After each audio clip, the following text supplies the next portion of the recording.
ఇక్కడ కాంగ్రెస్లో ఉన్న మంత్రులందరూ నా సహచరులు, నా జూనియర్సే. బట్టి కాడి నుంచి ఉప ముఖ్యమంత్రి బట్టి విక్రమార్క గారి దగ్గర నుంచి పొన్నం ప్రభాకర్ కానీ, లేకపోతే పిసిసి ప్రెసిడెంట్ మహేష్ కుమార్, అందరూ నాకు అత్యంత సన్నిహితులు, స్నేహితులు, చాలా క్లోజ్ ఫ్రెండ్స్. నేను మాట్లాడతాను, ఆల్రెడీ మాట్లాడాను. ఇక్కడ జరుగుతున్నది క్రైస్తవుల్ని రక్షించడానికి చేస్తున్న ప్రయత్నాలాగా ఈ ప్రభుత్వం వ్యవహరించట్లేదు. డీజీపీ, మీ కమిషనర్లు ఏం చేస్తున్నారో చూడు. ఇది బీజేపీ అనుకుని యాక్ట్ చేస్తున్నట్టుగా ఉన్నారు మీరు. కాబట్టి తగ్గమని మీ కమిషనర్లు అంతొద్దు. మనుషుల్ని సభలకు రానివ్వకుండా అరెస్ట్ చేద్దామన్న సన్నివేశాలు, సీన్లు సృష్టించకండి. పోలీసులకు చెప్తా ఉన్నారు. ప్రెస్ ద్వారా మీరు ఖచ్చితంగా చూస్తారు, లేదంటే ఇక్కడే బోల్ మంది వీడియో తీసుకుంటూ ఉంటారు. ఐబీ వాళ్ళు, సెంట్రల్ ఇంటెలిజెన్స్, స్టేట్ ఇంటెలిజెన్స్. చెప్పండి, ఇది నేను సీఎం గారి దృష్టికి ఎలాగా తీసుకెళ్తాను. ఎంత బాధాకరం అంటే అంత బాధాకరం. ఎవడన్నా అరే అంటేనే మనం పడలేవాళ్ళం, ఒరే అంటేనే పడలేవాళ్ళం మనం. ఈరోజు వాళ్ళు ఇష్టానుసారంగా మాట్లాడుతున్నారు. మన తల్లి మీద తిడుతున్నారు, చెల్లె మీద తిడుతున్నారు, భార్య మీద తిడుతున్నారు, పిల్లల మీద తిడుతున్నారు, అందరి మీద తిడుతున్నారు. ఎవరిచ్చారండి అంతా? ఎందుకోసం అండి అంతా మనం చేసేది? సంఘటన కాకపోతే ఇవాళ అల్లరి ముఖాలు వందలాదిగా మాట్లాడతారు, వేలాదిగా మాట్లాడతారు. ఇష్టానుసారంగా బైబిల్ పట్టుకున్నటువంటి ఏ ఆడపిల్లనైనా, ఏ అబ్బాయినైనా, ఎవరైనా క్రైస్తవ సమాజాన్ని ఇష్టానుసారంగా ఇబ్బందుల గురించి సిద్ధంగా ఉన్నారు. ఎందుకంటే నేను ఒక టీవీ ఛానల్ ఓనర్ని, నాకు తెలుసు ఏ విధంగా ఉంటుందో. నేను నిత్యం లేస్తే ఐఏఎస్ ఐపీఎస్లతోనే ఉంటాను, నిత్యం లేస్తే ఐఏఎస్ ఐపీఎస్లతోనే నా సాహసం ఉంటుంది. ఎందుకంటే ఈ బాధను మీకు చెప్పుకోకపోతే ఇబ్బంది. చాలామంది భక్తున్నారు. ఒక పక్కన భయంకరమైనటువంటి దాడులు. అజయ్ బాబన్న పాపం ఇప్పుడే మన దగ్గర ఉన్నాడు. ఎప్పుడు వచ్చినా కూడా పోలీసు వాళ్ళు తీసుకెళ్ళి రెడీగా ఉన్నారు. మన కోర్టు కూడా సెలవులు. ఆయన ఎంత ఇబ్బంది పడ్డాడో, ప్రవీణ్ పాడాలన్న విషయంలో తీసుకుపోయి ఆయన గుండు కొట్టించి ఎంత అవమానాలు చేసిందో, ఎంత ఇబ్బందులకు గురి చేసిందో ఆయన మాట్లాడిన వీడియోలు మన అందరికీ తెలుసు.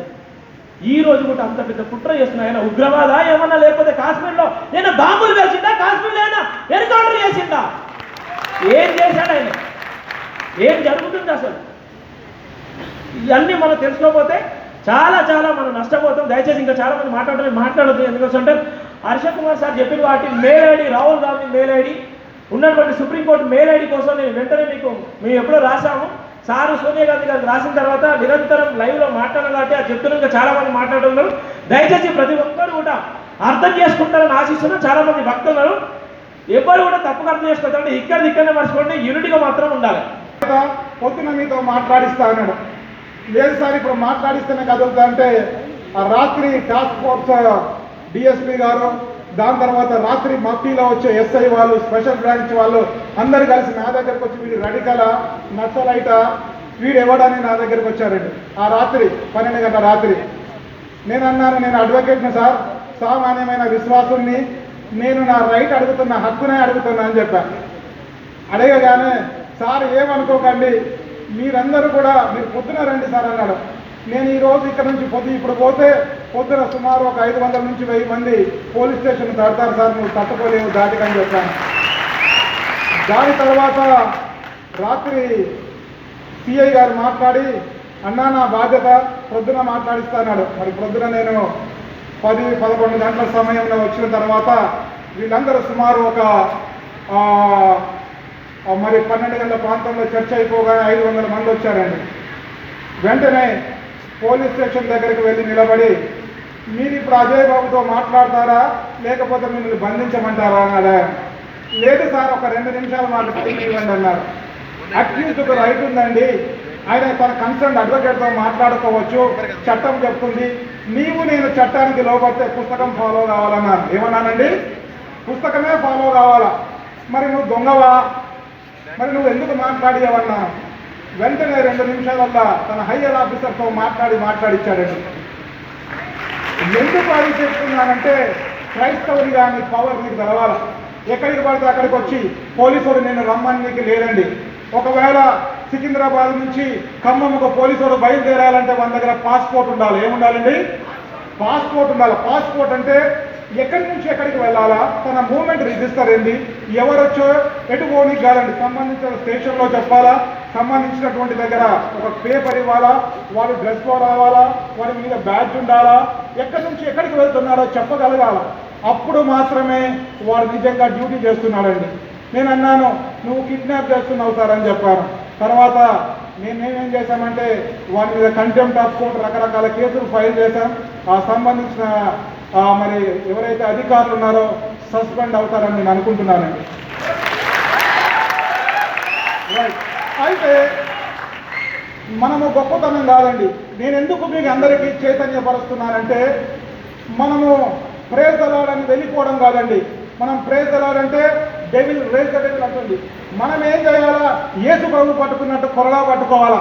నీకున్న చట్టాన్ని, నీకున్న న్యాయాన్ని నువ్వు చేతిలో పట్టుకోవాలా. అప్పుడు మాత్రమే ఎదుటివాడు భయపడగలుగుతాడండి. నేను అన్నాను, సిఐ గారు పొద్దున మాట్లాడి, అన్నా సారీ అన్న, ఏమనుకోక రాత్రి మాట్లాడి పోయినా ఏమనుకోవద్దన్నారు. నేను అన్నాను, ఏం పర్వాలేదు సార్, నేనైతే రోడ్ రోలర్ను, నా ముందు కొండొచ్చినా గుట్టొచ్చినా నేను గుద్దుకుంటా పోతూనే ఉంటాను చెప్పాను.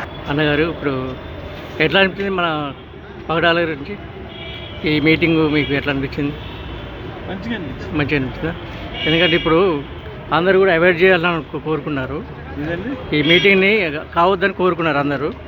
మీకు ఎట్లా అనిపించింది? మీరు బాగానే జరిగింది, ఫుల్ సక్సెస్, బ్యూటిఫుల్గా జరిగింది. అజయ్ గారిని ఎందుకు అవాయిడ్ చేశారు? అదే నాకు అర్థం అవ్వలేదు. అందుగురించే నేను గవర్నమెంట్ని క్వశ్చన్ చేశాను. అది బహుశా నేను అనుకున్న సీఎం గారు తెలియకుండా జరుగుతున్న వ్యవహారం, అవును, పోలీసులు కింద స్థాయి పోలీసులు చేస్తున్న వ్యవహారం, నేను తప్పకుండా సీఎం దృష్టికి తీసుకెళ్ళి సరి చేస్తాను. ఈ క్రైస్తవ సంఘాలకి మీ మంచి సపోర్ట్ ఉంటారని నేను ఎప్పుడు సపోర్ట్ చేస్తాను. ఎక్కడ అన్యాయం చేయదు, ఎక్కడ అక్రమం చేయదు, అక్కడ అరెస్ట్. మీరు మాట్లాడే స్పీచ్ కూడా బాగుంటుందండి. అది మీరు క్రైస్తవులకి మంచి మెసేజ్ ఇస్తున్నారు. ఇది ఎప్పుడు సక్సెస్ ఉండాలని మా భీష్మ తరపున కోరుకుంటున్నాను. Thank you.